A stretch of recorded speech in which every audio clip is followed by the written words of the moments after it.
প্রতিযোগিতা করেছে, প্রতিযোগিতা করে ধরে নীলক্ষী মোটামুটি মাদক মুক্ত করে ফেলেছে। একইভাবে অন্যান্য ইউনিয়নগুলিতেও কাজ চলছে। সেখানে একটি জুয়ার ঘর বসত, ভাইয়েরখোলা নামক জায়গা, উপজেলার পূর্ব দিকে। সেই জুয়ার ঘরটিকেও হোমনা উপজেলা যে ওসি, উনি সেটাকে একেবারেই কি বলা যায়, একেবারে শেষ করে দিয়েছে। জুয়ার ঘর আর বসে না। কিন্তু আপনাদের তিতাসে জুয়ার ঘর বসে, এটাকে এখনো আপনারা ধরতে পারেন না। জুয়া কিন্তু ধরা সহজ। অনলাইনে যারা জুয়া খেলে তাদেরকে অর্থ আপনি ধরতে পারছেন না, মোবাইলে খেলে। কিন্তু যারা ঘর বসায় জুয়া খেলে, এই আপনাদের আশেপাশে আছে বড় জুয়ারি, মারখামারা জুয়ারি, এদেরকে ধরতে হবে। আমরা কথায় না কাজে বিশ্বাস। আজকে প্রসঙ্গকর্ণে কথাটা আসছে। আমি গিয়েছিলাম চান্দেরচর ইউনিয়নে, একজন সাবেক চেয়ারম্যান, আওয়ামী লীগের সময় ভোট কাটার চেয়ারম্যান, সে তার ভাইকে ঘর থেকে তাড়াই দিছে। সেই 17 বছর তার ভাই ঘরে যেতে পারেনি। তার বাচ্চা যেটা বয়স 10 বছর, সে তো ঘর দেখে না, কোনটা তাদের ঘর। আমার কাছে বিচার দিয়েছে। আমি বলছি প্রথমে যে ওসি সাহেবের কাছে যাও। ওসি সাহেবের কাছে দিয়েছেন বিচার। উনি সকালবেলা একটা টিম পাঠিয়েছেন গতকাল, কিন্তু টিমের যিনি হেড ছিলেন, উনি ওই চেয়ারম্যানের সাথে কথাবার্তা বলে আইসা ওসি সাহেবকে বুঝাইছে যেটা এই সেই। আমি তো আবার আজকে অ্যাপয়েন্টমেন্ট দিয়ে রাখছি। সেই ব্যক্তি আওয়ামী লীগের সভাপতি। আপনারা জানেন যে এখানেও যারা আছেন সবাই জানেন, কোনো আওয়ামী লীগকে আমি টার্গেট করিনি, করেছি কোথাও? কারণ আওয়ামী লীগ যারা করেছে তাদের অনেকে আমাকে ভোট দিয়েছে। সেই জন্য যারা দুষ্কৃতিকারী তাদেরকে তো সমাজে জায়গা দেওয়া যাবে না। দুষ্কৃতিকারীর বিরুদ্ধে আমি জিরো টলারেন্স আছি।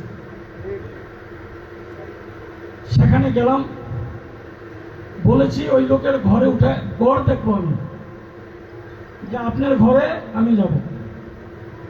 কিন্তু আমি সেখানে যাওয়ার পরে দেখি বিশাল সামিয়ানাটা নিয়ে আপনাদের 3 ডাবল লোক সেখানে বসে আছে।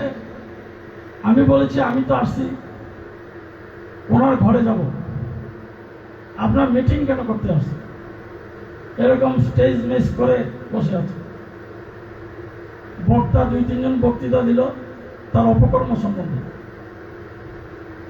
আমি ওখান থেকে যখন চলে আসব, আমি তো বলছিলাম যে তার বাড়িতে যাব, কিন্তু তার বাড়িতে যদি না যেতাম তাহলে সে আজকে ঘরে উঠতে পারত। আমি বাড়িতে গেলাম। ওই চেয়ারম্যান, চিন্তা করে দেখেন আর কত হিম্মত, সে এত লোকের সামনে এসে বলছেন এই ঘরে তাকে উঠতে দিব না। কেন দিবেন না? সে তো আপনার ভাই, সে কোনো জায়গায় জমি পাবে না। তাহলে এই ঘরটা কার? বলে যে এই ঘর হইল আমিও থাকি, আমার অন্য ভাইরা এলা থাকে। উপস্থিত লোকেরা বললো যে না, এই ঘর হইল তুহিন মোল্লা, সেই ঘরে থাকতো, এখন তাকে দেওয়া হচ্ছে। ঘরগুলি সব তালা দেওয়া, মানে আমরা যাবো বলে তালা দিয়ে রাখছি। এখন বুঝেন তো পাবলিক সেন্টিমেন্ট, নেতা মানে নাকি? আমি যদি কই থামো, থামবে? পাবলিক সেন্টিমেন্ট যা হবার তাই। আর এই লোকও ঘরে উঠে গেছে।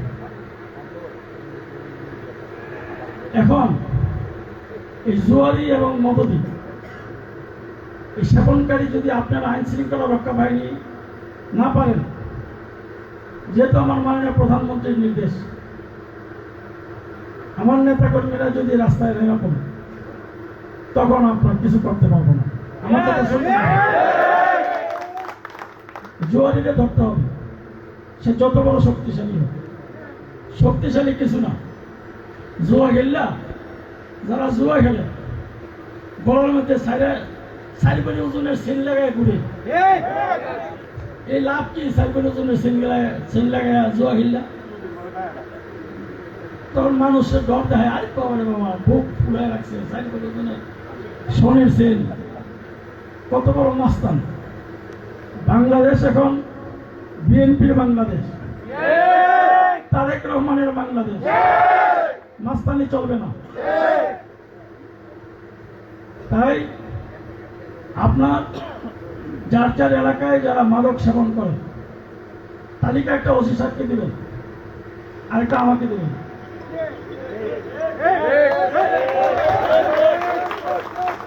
ওনারা ফেল করলে আমি দেখবো, কিন্তু যেহেতু নির্দেশ আছে, কোন মাদক কারবারি মাদক সেবনকারীর জায়গা এখানে নেই, জুয়ারির জায়গা নেই। এখন এই আমার এই টেবিলে কয়জন আছে? 5 জন। অনেক সময় স্টেজ বড় থাকে না, আরো বেশি উঠে না? এরকম উড়ার মধ্যে যদি কোনো মাদক কারবারি থাকে, আপনারা লগে লগে ধরে নেবেন, যেটা পুলিশে দিয়ে দেবেন। এরা বিএনপির কেউ না। মিছিল করতেছি, আমার মিছিলের সাথে আছে ওসি সাহেবরা, সাব ইন্সপেক্টর সাহেব যিনি যাবেন ধরতে। এই দেখেন, আমি এমপির লোক, এটির আগে থাপাতা ধরেন। বিএনপির কোন নেতা কর্মী এই মাদক সেবনের কাছে থাকলে আমরা প্রথম অভিযান তাদের বিরুদ্ধে করলাম, তারপরে অন্য পার্টির বিরুদ্ধে হবে। ঠিক আছে?